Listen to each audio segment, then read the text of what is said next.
Bayan da sauki ya sa zuciya bugun tara, na yi shiru sai in ji kamar kina kira. Ko na yi shirin yin bacci sai ya gagara. Ki gane ban da kamar ki a raina tun da na ganki na ke tarkon ƙaunar ki sarautar 'yan mata. Ke ce zabina hakan mai menene ƙauna ce ai na same kyawar suna na more ai tunani na ɗaya mun dace ai ni na kame da san kirfi na har cikin zuciya na rasa kyawar suna mai zan cikin duniya. Ke ce za ki gwada mini hanya ni na tambaya. Masoya mai daɗin suna ki ce mafarin zance na ni ƙaunar ki da ke.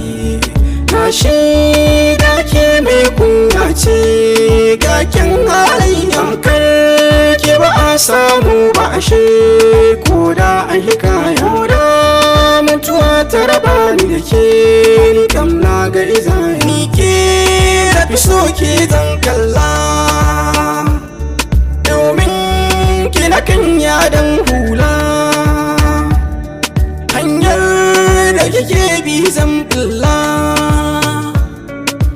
Na zan wata ke kuma zara kin ga san kini yanzu na fara tun da ba sani babu da ba tilas na faɗi masha Allah. Can so ba na kwalla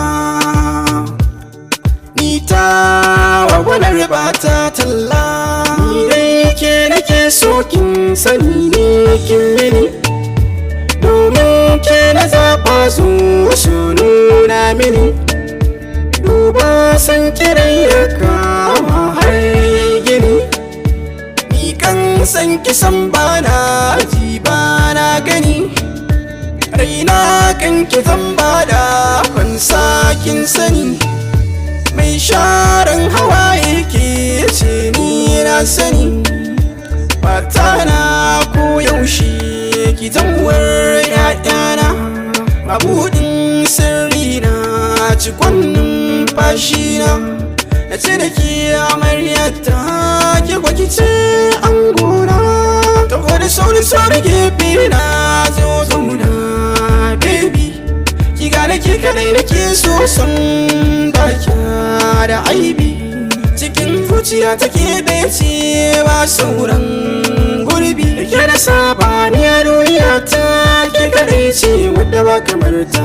Ki san ba na gane da kazance sai da ke a ciki nake fahimta. Zan so ko babu ni a raye ki rike ne a zuci karki manta. Soyayya ta gare ni ne na ki karki bari ni tunda kin ga san ne ya jani. Ke ce zaɓina, zaɓina ke ce zaɓina.